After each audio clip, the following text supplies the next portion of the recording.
Support for this show, Politics Done Right, comes from politicsdoneright.com, publishers of How to Make America Utopia, Take Away the Economy from Those Who Rigged It, As I See It, Class Warfare, The Only Resort to Right-Wing Doom, It's Worth It, How to Talk to Your Right-Wing Relatives, Friends, and Neighbors, and other books written by Egberto, Willies. How to Make America Utopia, Take Away the Economy from Those Who Rigged It, As I See It, Class Warfare, The Only Resort to Right-Wing Doom, It's Worth It, How to Talk to Your Right-Wing Relatives, Friends, and Neighbors, and other books written by Egberto, Willies.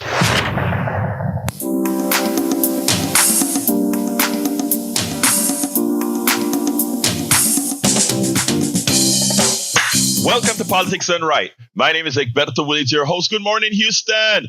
Good morning, Harris County. Good morning to the great state of Texas. Good morning to the United States of America. And of course, good morning to the world. Receiving our signals through the magic of El Internet, formerly known as the ARPANET, created by we the people, but now mostly controlled by the plutocracy, the oligarchy. But you know what, folks? In the long run, we are working to take it back. Anyway, without further ado, let's go to the geniuses in the studio, the ones who really make things happen. El Señor Howard Reynolds and Jacques Van Bibba. Well, Jack, did you feed the squirrels in the cage this morning?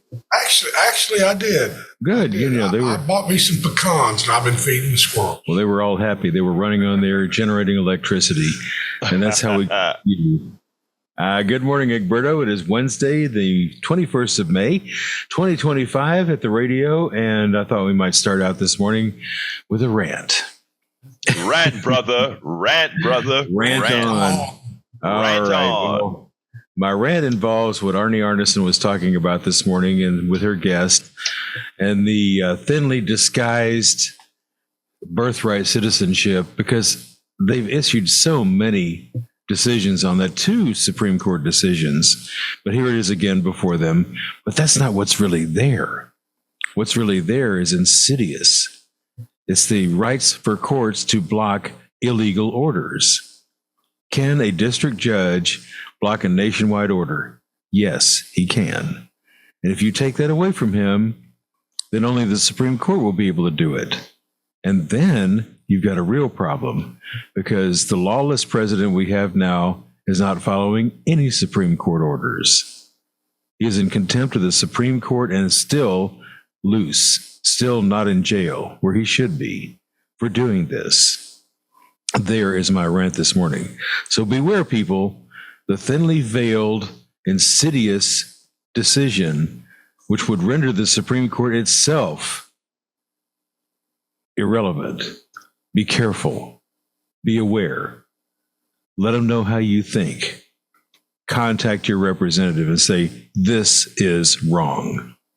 Jack, you got some wisdom over there. But before, Jack, I just want to give you a big hand clap, because that is something that a lot of people don't see the real danger of that. Howard, bringing that up, I think is so damn important, because the conclusion that you talk about is just it. Once you do that, there is then complete laissez-faire, and the president can really become the monarch. You're so right, brother. Thank you. Yep. Jack has a quarter page of wisdom here. Most likely more wise than me. Well, I don't know about that. Dovetailing into that is the 1,700 judicial appointments he made in his first term.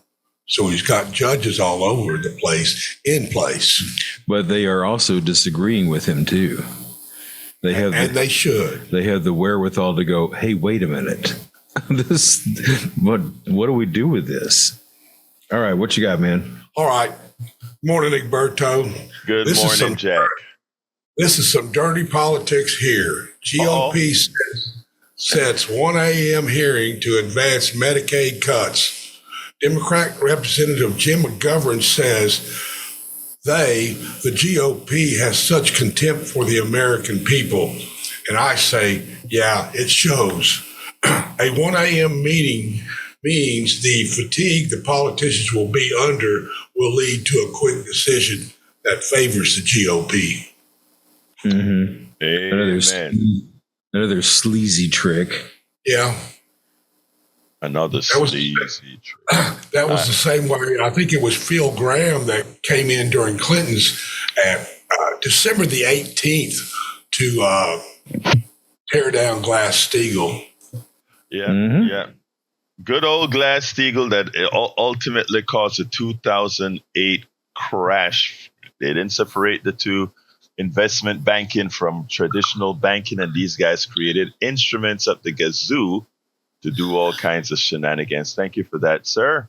All right, let's go ahead and get busy. You know, it turns out that I wrote the program last night, and there's some stuff that I want to talk about before the program, before I go into that, because again, you know how it goes. Anyway, welcome aboard to Joe from Los Angeles, California, Joanne from Los Angeles, California, Linda, Lisa Blair from, I think it's Georgia, I think it's Atlanta. And we have, oh my God, the Substack is filled up. We got Michelle, Sabrina, Joe, Judith, Adams, Still I Rise, says Cruelty. Laura Harper, Lady McDougall, Randy, Linda Batter, Denise Nice, Deborah J, Shelley Barble, Nicholas, and much, much more in there. Deborah says, Deborah J says, what? Is that a J? Yeah, I think it's a J. What would the imperfect forefathers do to the Trump's regime? Well, unfortunately, a lot of what Trump is doing, we kind of, the Constitution in a lot of ways was imperfect enough to get him to at least do some of the things that he's doing, which is sort of a scary for a physician. Here's the scariest one. What happens when he decides to say, as Andrew Jackson did back in the Trail of Tears days, I just not, okay, you ruled, now try to enforce it. I think I said this before. The Constitution worked over the years because no matter how corrupt we thought of any president that has served thus far, ultimately they were true Americans and they believed in the structure of, or the intent of what the Constitution was purported to do. And they, for all practical purposes, followed it. As bad as we think Nixon was, when Nixon realized that, he doesn't have the people anymore to the top, he didn't try to become an autocrat. He simply resigned and jumped on that plane and left. And, we thought that was the end of the world. We thought that was like, oh, my God. It almost seemed like everything continued to function as bad as it was. Now with Donald Trump, he's still in office. He's a felon. He's purported as from what a judge said, a rapist. All these things are true. He's still in power. Wow. Think about that. But, before I get started with what I want to talk about, I see John is on the line. So I'm going to go ahead and bring Johnny in. And folks, I want to do a little bit of talking before the calls, but Johnny jumped the gun. So let's go ahead and hear from John. Come on in, brother Johnny. I apologize in advance. A theoretical good morning, because we are. Wait, Johnny. No caller of Politics Done Right ever got to apologize. This is y'all's show. Continue, brother. Oh no, I feel the need to apologize. That's the mood I'm in right now, and I take no pleasure at all in what I'm about to say. We are as close as we've come to coming to the point in this country now, short of enough people taking to the streets and the suites, literally, as you and I have discussed many times in recent months. We are as close as we've come to, in addition to that, having friendly people in law enforcement and the military who understand the Constitution, they understand the value of good governance, rule of law, and all that, who intend to stick by their oath of office, unlike Donald Trump and his criminal associates in his so-called administration. And what I'm talking about is, I think you know where I'm leading this to. Mm-hmm. You know what I'm talking about, right? Yep, go ahead. point. It's coming very soon now. I can see it, and I hope I'm wrong, where you're going to have some generals saying to Donald Trump, no, this cannot stand. We are ignoring your orders, and we are placing you under arrest, and we are advising the Senate and the House of what we're doing and to take our orders from them so that they can declare an emergency and start a new election, a special presidential election. Something to that effect. They kind of a military coup along with the people who are out on the streets demanding such, basically. You know, I am glad. I'm glad you expressed it that way, Johnny. People may think, you're out on a limb, but let me tell you something. I have so much faith, more so in, and even in some of the folks who gullibly voted for Donald Trump. I don't think it's in our nature as Americans to accept a Putin, to accept Duterte, or to accept anybody that ultimately behaves that way. And I am with you that thinking that, the interesting thing is putting a lightweight like Hegseth as defense secretary actually tells me or gives me makes me believe that what you're saying is more possible, meaning that the generals refuse to take these kinds of orders from Donald Trump than not. So I think I'm closer to where you were at than somehow Donald Trump has an edict, declare martial law, and these guys come out and hurt the population. I honestly do not think that is in our nature for that. And let me tell you one of the reasons I think that. Do you remember during the days of, and I wasn't born yet when the civil rights movement started. I lived through it, but not when it all started. But do you notice that no matter the character of the military going into the South to protect the people going, whether it's the National Guard or whatever, they followed the law.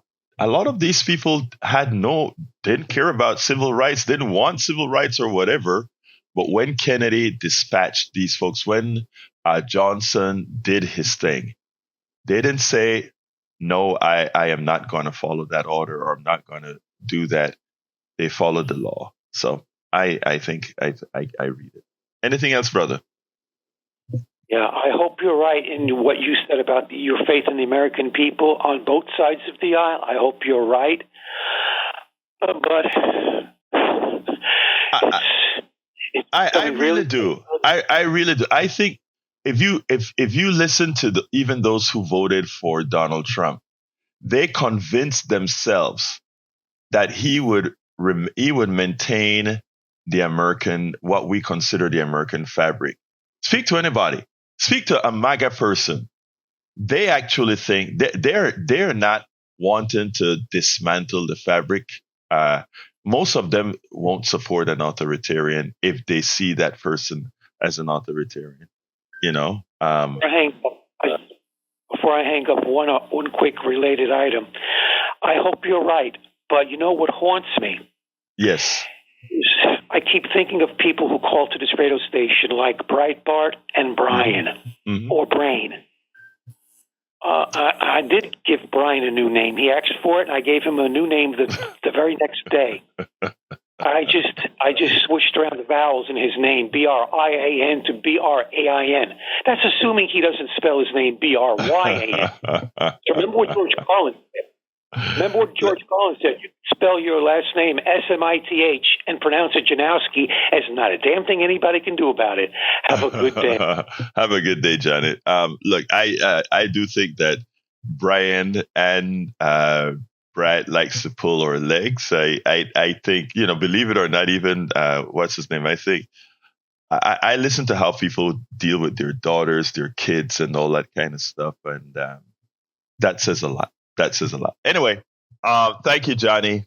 Look, Donald Trump and all his minions have been really up on this DEI stuff. Today's program isn't supposed to be about DEI, but there are certain things that I think it's important for us to look at. And there is an interesting thing, and I want all of you to think about this, right? Yesterday, the Health and Human Services Secretary is Kennedy.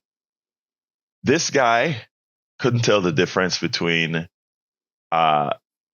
Medicaid or Medicare. Also, he couldn't tell which of his agencies were cut or how the system actually works. All right. Defense Secretary Pete Hegseth, we know his history, female abusing, drunk, unqualified for the job based on what he knows. He steps in to replace a guy of stature, Austin, who was a general, who commanded forces, who went through the ringer.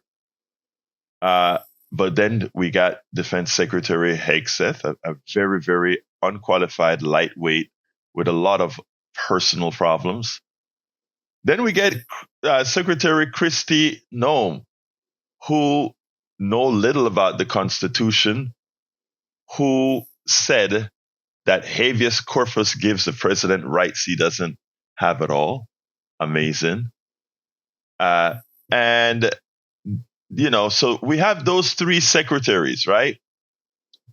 I think he should have used DEI when he was hiring, because DEI ensures what again? And this came directly from one of our MAGA folks, MEI, which is meritorious excellence and intelligence. Now, what is interesting is he has three, let's call them, for lack of a better word, minorities on his staff, as secretaries. He has Secretary Scott Turner, HUD Secretary, who is a black dude. He has Secretary of State Marco Rubio, who is a Latino. And he has Treasury Secretary Scott Bessent, who is gay. Okay? It turns out that the people that are qualified for the jobs in his cabinet, he actually used DEI to attain MEI. He actually used diversity, equity, and inclusion to attain meritoriously excellent, intelligent folk. So I think the fact that the folks that are actually competent in his cabinet, many of them had to go through the ringer in life to then have access to be secretary in the White House. And go down the list of people that's in the White House and understand what I'm saying there.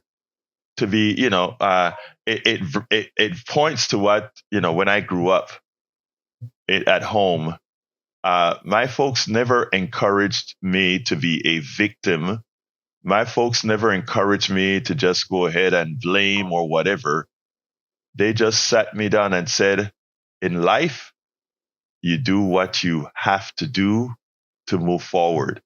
If you have to work twice as hard for half less, work 4 times as hard to get the full to get the full shebang. It wasn't work twice as hard to get half as much. It's work 4 times as hard to get it all. And if all of us have that sort of mentality, in the long run, we will not have the equity, diversity, and inclusion having to be written, but it would be executed because that's all people are able to see. I just thought about that this morning. After I saw Kristi Noem made a fool of herself in front of Congress, after I saw Kennedy make a fool of himself in Congress, after I saw Pete Hegseth continue to do that, that just clicked on me. It's like, my God. And look at Marco Rubio, in as much as I don't like Marco Rubio. Look at Scott Vicente, in as much as I don't like Scott Vicente. And look at Scott Turner. I don't give a darn about Scott Turner, who's out right here at Texas. You remember, he served one of those conservative, real bad conservative Congress people before, but he was a good businessman. Look at these guys. They had to go through the ringer to be, in fact, qualified. Welcome aboard as well, Melanie Keelan from Barcelona, Spain, Paul Fleming from Powder Springs, Georgia, Glenn Ryan from Katy. How you doing, Glenn? Glenn, we need to get you to call in sometime. I know you're kind of on your way, but you put so much in there that I want you to scold me on, okay? All right, and in our chat we continue. Adam says, I don't want to break up this moment of hope and prayer, but this heathen was elected twice. Haven't we already crossed the Rubicon?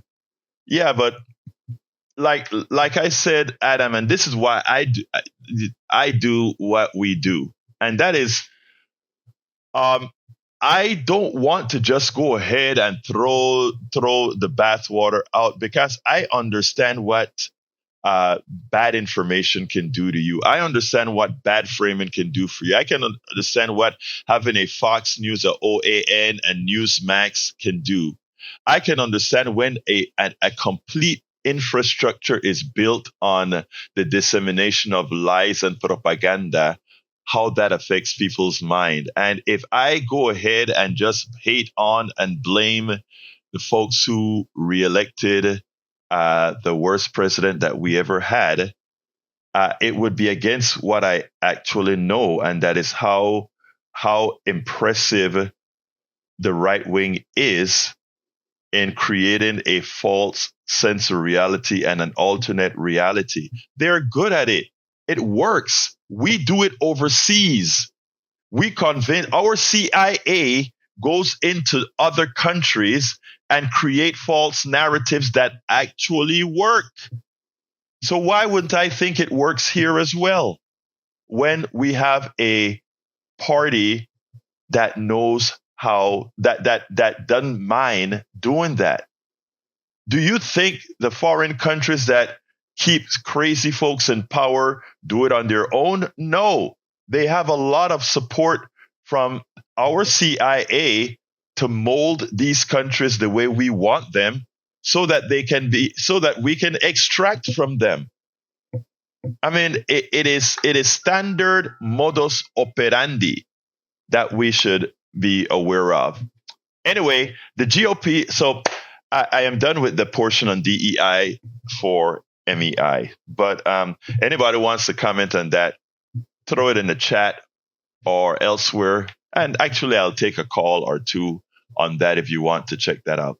Now, last night was supposed to be the night that our Congress,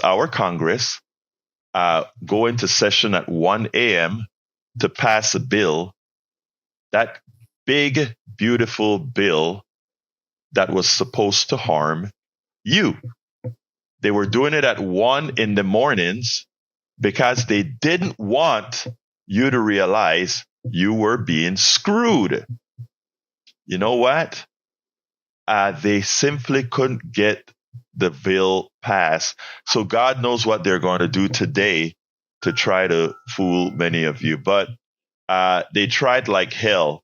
But I mean, the president gave them an impossible task. When he went to Congress yesterday, he said, don't F around with Medicaid benefits. That's what he said, right? And the idea behind saying that was he wanted the media to carry that headline. Because the only way that Congress was able to pass, or rather to make the bill work, was in effect to cut Medicaid. And guess what happened when they cut Medicaid? The Budget Office, CBC, the Congressional Budget Office, which is a nonpartisan office, actually found out that in the process of cutting over $800 billion from Medicaid, guess what happened? Guess what happened, people? $500 billion got cut from, guess what? Medicare. I was wrong. I told all of you a few days ago or a few weeks ago that while we have to fight for Medicaid, because we need what's called regular order, in other words, the 60 votes to pass any changes to Medicare, that, Medicare for now was safe until we got some sort of a cave-in from Democrats, etc. I was wrong. I didn't know a particular part of the law. There are certain parts of Medicaid that is so intertwined with Medicare that these cuts to Medicaid actually affect certain portions of Medicare, and because it's done in an ancillary manner, doesn't have to go through the 60 vote majority, because it's just automatic that if you cut this part of Medicaid, automatically Medicare doesn't have those particular funds to work with. I didn't know that. You have to be a magician within reading the code to actually understand how it was intertwined. So people on Medicare, while you may think that, well, I'm not on Medicaid, I don't have anything to worry about. Look, I care about everything. I care about everybody. So if they cut Medicaid, even though I'm not on Medicaid, I do feel for my brothers and sisters on Medicaid. If they cut SNAP, food stamps, I'm not on food stamps, but I care about folks who have the need for that. If they cut what is it, the program for kids, I don't have any minor kids anymore, but I do care about everybody's kids. So what's done to my brother and sister, the way I grew up, is also done to me. All right? So I want you all to know that the reason the bill couldn't pass is even the staunchest Republican in Congress couldn't stomach what was ultimately going to happen. Now, the bill is still likely to pass. I'm talking about the committee right now, because, they're going to pull some strings. Donald Trump is going to use his mob-style behavior to convince them to pass this bill that's going to harm a lot of you out there, and more than I thought. I thought that Medicare folks were safe. They're not. They're absolutely not safe. I thought so. So, folks, all of you need school lunch program. Thank you very much for that. Thank you for that. You see, Jack Van Bever reminded me, the school lunch program. Thank you, sir. So, it is so important for us to see this. But I'm going to pause here because I have Mr. MEI on the line. Bard, come on in. Yes, sir. You're talking about one of my favorite subjects. I know.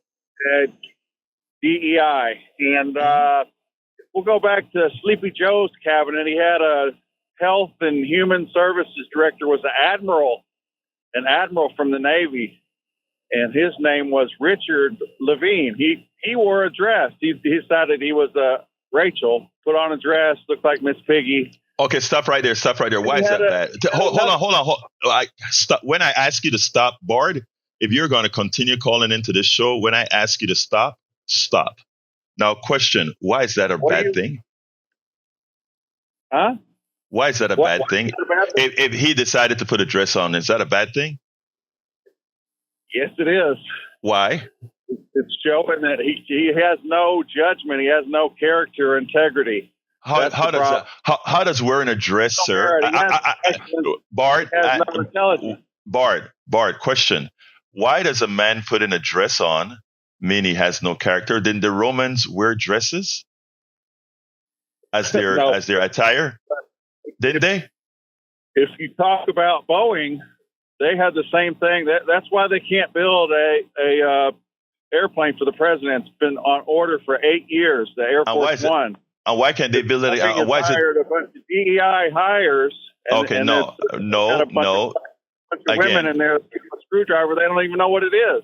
Oh wow. Okay, Bart, I'm not going to allow you to just talk crap. They don't even know what it is. Okay, cut, Bart. That's completely crap. That's not even worth discussing. All right, come on in, Harry. How you doing, Harry? Oh, good morning, Howard. Good morning, Harry. Before you say this, look, folks, I really don't cut people off to cut their line or anything like that. But in my opinion, what Bard was doing was obscene. Okay, first of all, disparaging women, completely nonsensical stuff. Boeing can't build planes fast enough because they're the capitalist portion of the business. They're thieves, and when I say they're thieves, I mean it. I'll explain those overruns, etc., at some other time. Continue, Harry. Well, I'm looking forward to you explaining that about Boeing. I have another acronym for this White House administration, and it is moron, stupid, imbecile. I know you listen to NPR from time to time. There's a show that comes on. I listen to it pretty much daily. It's at 6:30. It's called Market Week. It talks about Marketplace. Talks about the economy every day. Yeah, I used to listen to it every day. Yeah. Yeah, there's a guy named Kai Wisdall. Oh yeah. Now he was talking about toward the end of his show. This is a couple of days ago when I was listening to it. He was talking about why he said the White House press secretary was lying about the debt. She was talking about, she threw some numbers out there about 1.6 trillion it will save.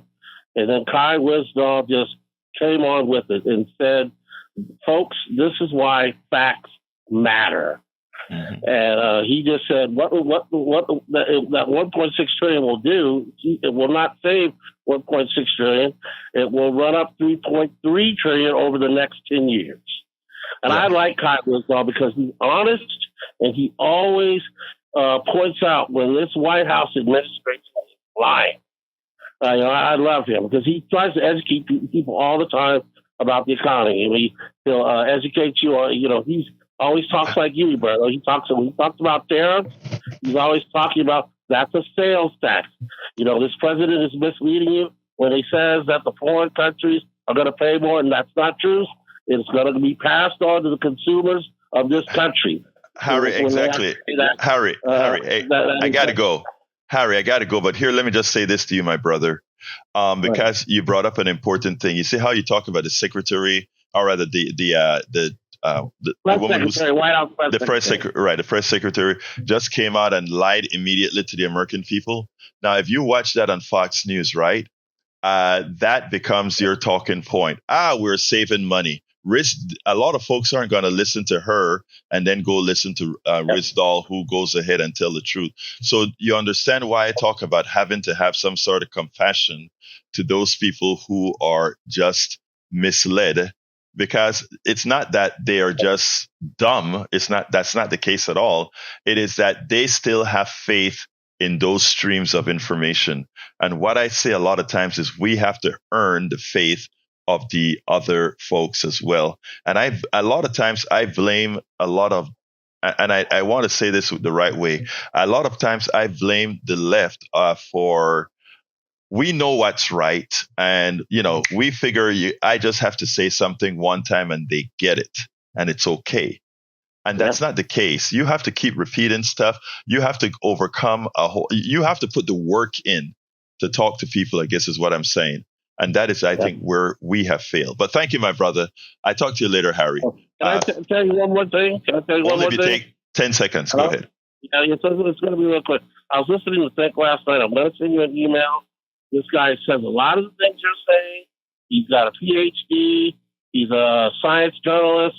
His name is Adam Becker, and he's always talking about these tech billionaires and something you talked about, how they don't They don't write code. They think they're so smart because they have more money than anybody else. There His you name go. is Adam.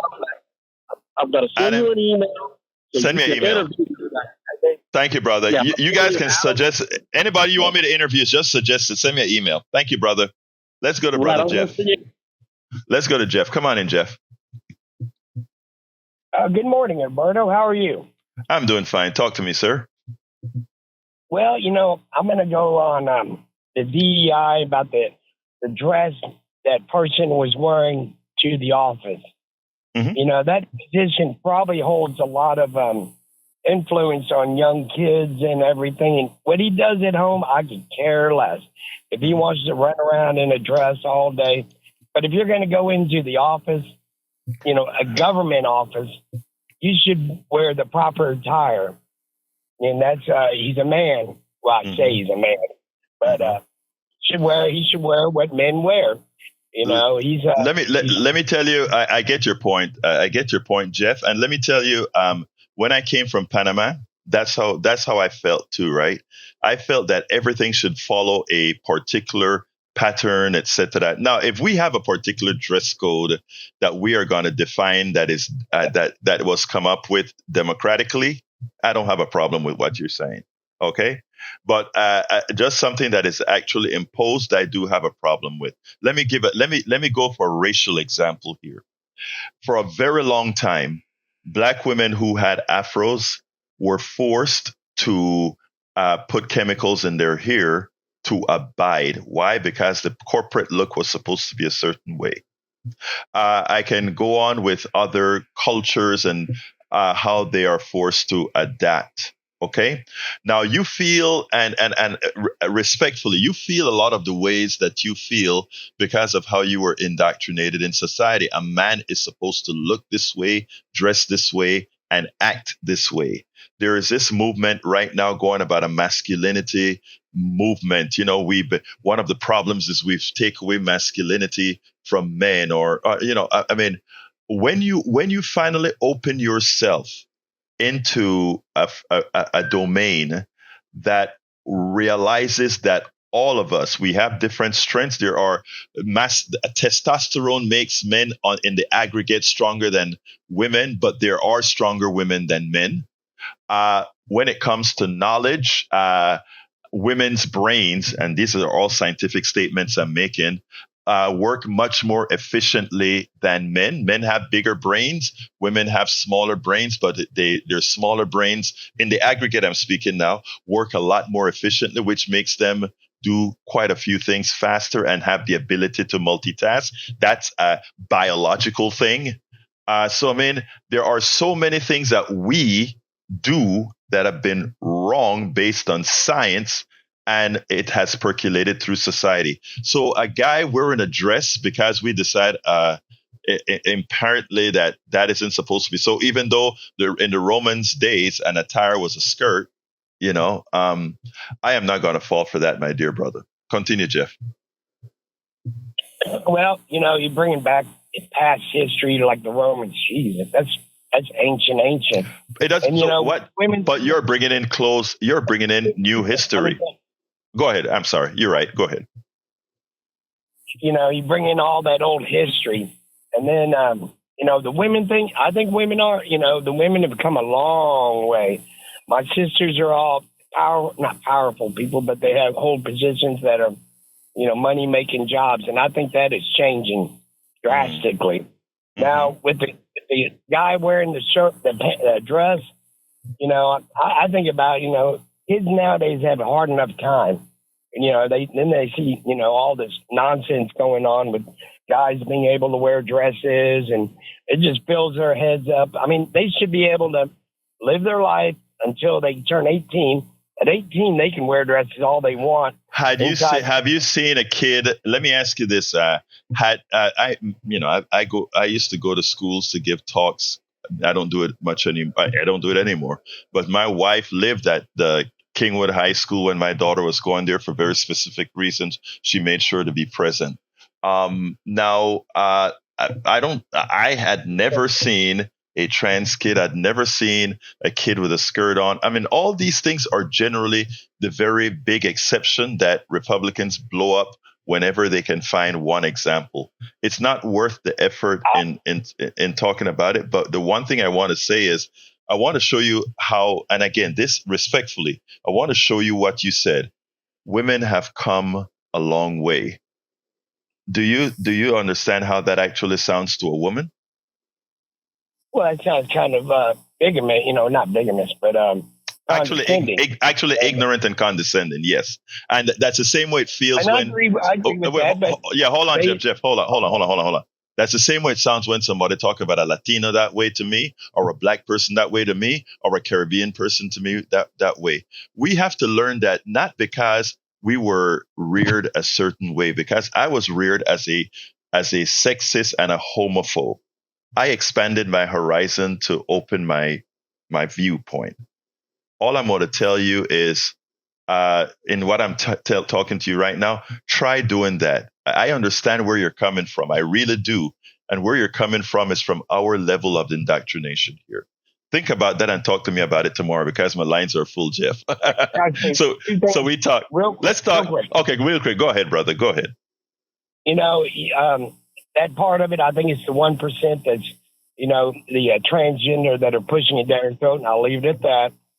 And Johnny and Harry, they need to figure out what's going on. I mean, they're on that left rant, and it's just okay. dangerous. Now you're going to let me want to stay with you a bit longer, because wait. I want to. Gosh, I'm sorry that we cut you, but that's okay. That's okay. Let's go ahead and go to Jimmy. Come on in, Jimmy. I want to talk about the Eternal Gandhi Museum, Houston. We went to see it Sunday. I've been there a couple of times before. It is a wonderful museum here honoring Mahatma Gandhi and other nonviolent activists like Martin Luther King Jr., Nelson Mandela. It really is a superb museum, and I really advocate that people in Houston go see it. What is the name of it, Jimmy? Yeah. What's the name? The name of the museum is Eternal Gandhi Museum, Houston. It's all about Mahatma Gandhi and the other nonviolent activists here in the country, Martin Luther King Jr., Nelson Mandela. And I really highly recommend that people go see this museum and learn about how effective nonviolence can be in our world.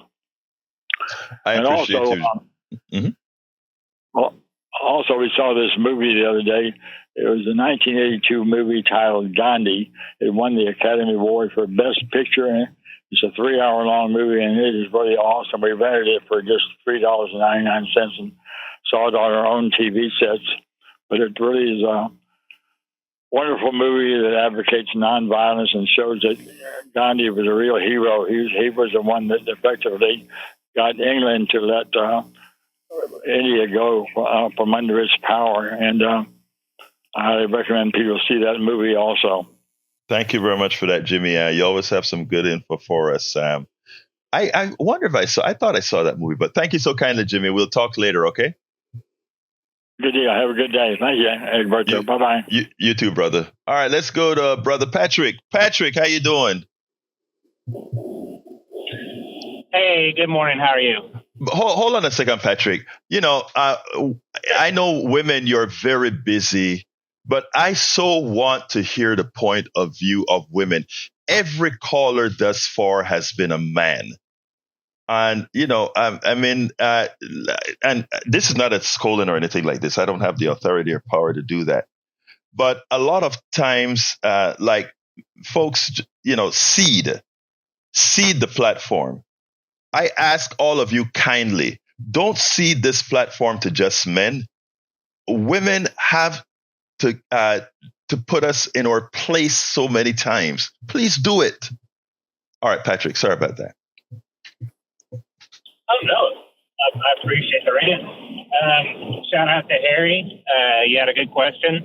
If you look at Boeing and you look at any other defense contractors, people that are paid out of our military budget, they outpace on the S&P 500 all the other corporations by 2 to 4 times, not percent, but times. That's a sheer indication that we're overpaying them and that they're ripping us off. Now to Bart. Bart, I already pointed out that you can go onto YouTube and Reagan is dancing around in a dress. So I guess we know what you think about Reagan now. And if you think that they don't know their way around a screwdriver, some of the most impressive discoveries in physics have been with women.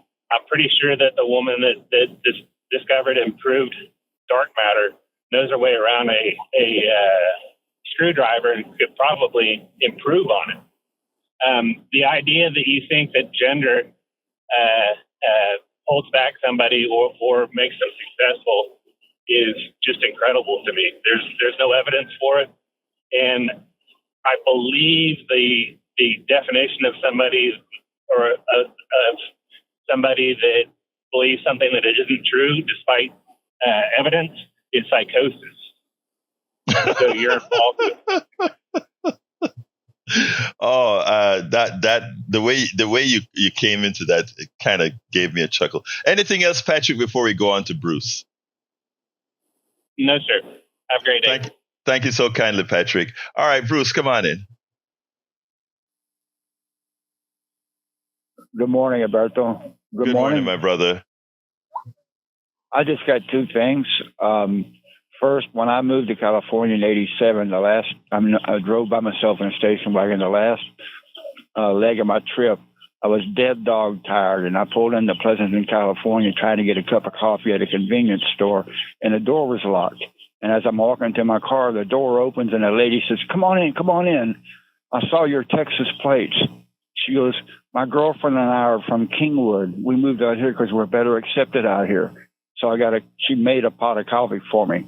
But anyway, they have smog rules there, so I had to have changes done in my car. Congress is about to make it where California can't set their own rules. But anyway, I mentioned to the mechanic, I said, "I bet this is a pain, all these tight rules." He goes, "No, we love it. We can breathe again." But anyhow, the other point I'm making is DEI. Trump is practicing DEI. He's favoring a minority. It's a minority of people that have the Fox News look. All right.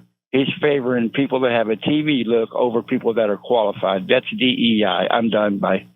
Thank you so kindly for that, Bruce. Yeah, look, the DEI trunket is just that. It is silly.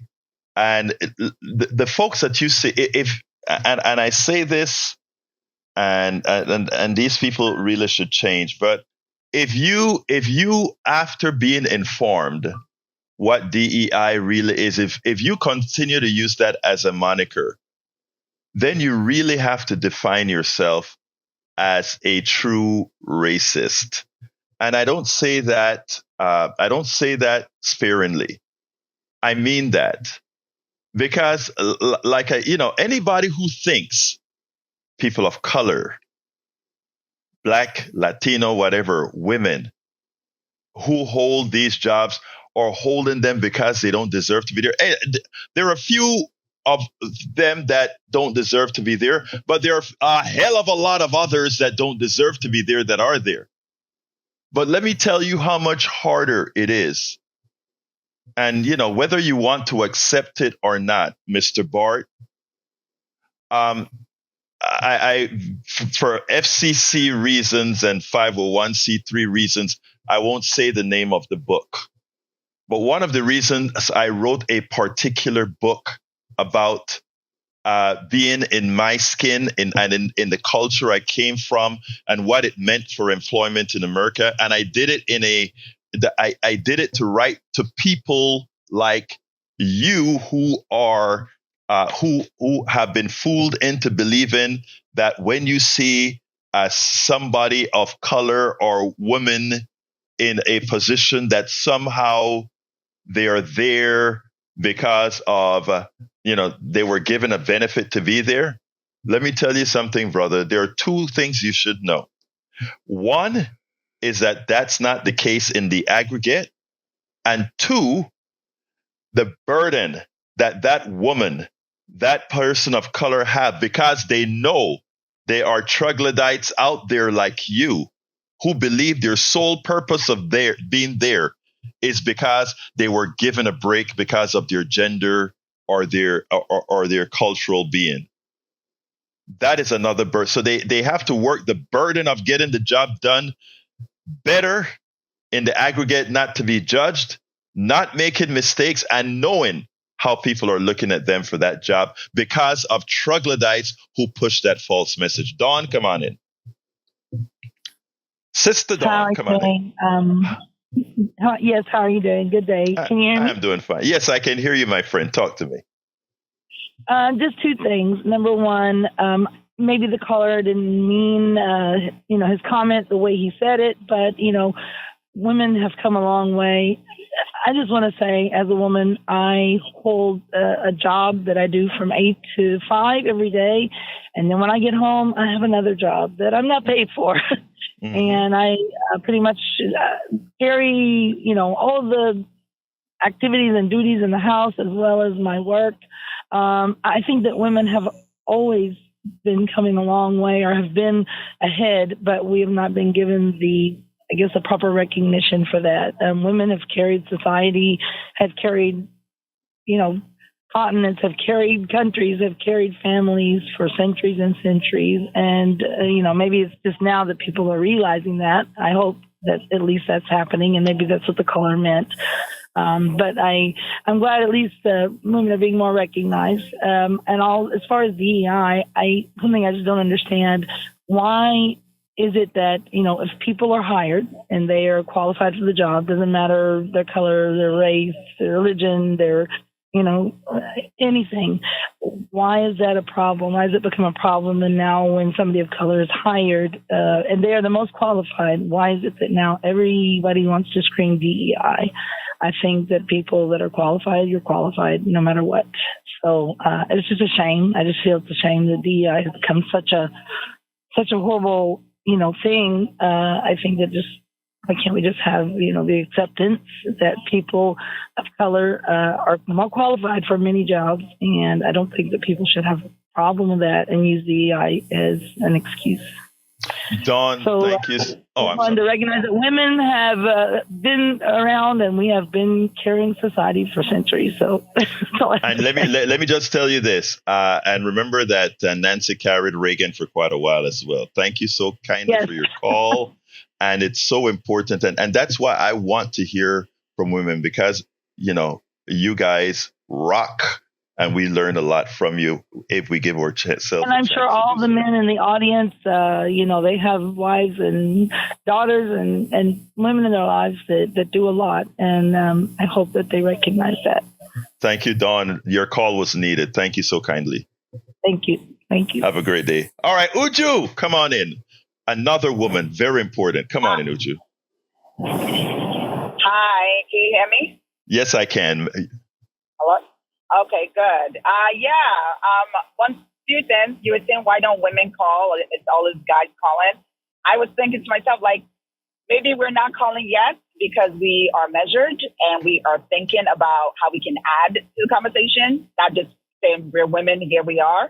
So that's one point. And I don't know about other women, but that's, to me, if I don't have anything to add, I'm not just going to call just to hear my voice. Not to say that men do that, so please, men, back off. But I'm just saying that the women I know, if we don't have anything substantial to add, we just sit back and we pay attention and we listen and we say, oh, okay, check notes. Another thing about DEI, one thing that's missing that we also have to recognize as far as diversity, diversity in region. I remember I went to school, I went to Vanderbilt, and I remember thinking to myself, when I got there, that it was great having people from all over the country because up until then I had never met anyone from Birmingham, Alabama. I had never met anyone from Oklahoma. These are places you exist, coming from New York, living in New York, but diversity is diversity in region as well. And we should be glad that we want a diverse community, a diverse environment, a diverse space, because that's literally how we learn. For me personally, if I see someone who was born and raised in a certain area and has never left, I don't if anything, I'd say, wow, you've never explored outside of your state. You've never explored outside of your community. How are you empathetic to other people? And I guess in this day and age, you can be empathetic because you watch TV and you're on social media. But how do you learn from other people if you don't have a diversity of thought, diversity of meeting other people? So that's one thing I feel like it's missing from DEI. Like the diversity part is diversity of region, diversity of location. I know I certainly don't want to be around the same people that I grew up with for the rest of my life. I enjoy meeting someone from Arizona because I don't meet them every day. I'm enjoying meeting people from Kansas. I'm like, oh, okay, other than like Wizard of Oz, there Kansas exists. But that I think people have to understand that diversity includes diversity of region. Women, we are moms, we're wives, we're sisters, and we have to multitask. And that's not a bad thing. It really isn't. It makes us more efficient. And people who are railing against DEI, who have daughters, I kind of almost feel sad for their daughters because I'm saying, how do you tell your daughter that she can be anything she wants, but then get mad when you see women who legitimately have worked hard to get to where they're going to be, And one last thing. I remember an oral surgeon telling me that she was the first woman accepted in her oral surgery program, and how, years later she was kind of, she was like, I got a lot of flack for it. None of the guys wanted to hang out with me. I had to work 10 times as hard to be just as good. And she was, I don't know if she's still working, but she was like an amazing oral surgeon. And she said, the amount of stuff I had to put up with, even though it was kind of like sad, it made me a better clinician. So I think people who are the one of whatever, it makes them they work that much harder. It's almost like they have to prove I'm here on my own merits. And I think it makes them better professionals, if that makes any sense. Makes perfect. I'm going to have to cut you here, but you nailed it. Believe it or not, racism and all these isms have made a lot of people much better because they had to be much better. Thank you so kindly, Uju. One more thing. Because I'm a dentist, and I know me and all my Black female dentists, we always say the reason we're that good is because we have to cross every T, dot every I, because we know we would never be given the grace afforded to our counterparts, just in general. So I'm that good because I've worked 10 times as hard to be that good, point blank. Thank you so kindly for that. We're out of time. Anyway, folks, Brian, I'll get you tomorrow. Folks, let me tell you, that was a great call from those two women. You can get the rest of the show at politicsdoneright.com/newsletter. And you can write me directly at kpft@politicsdoneright.com, kpft@politicsdoneright.com. My name is, love you all. My name is Egberto Willies. This is Politics Done Right. And you guys know how I end this baby. I am what? Out. Support for this show, Politics Done Right, comes from politicsdoneright.com, publishers of How to Make America Utopia, Take Away the Economy from Those Who Rigged It, As I See It,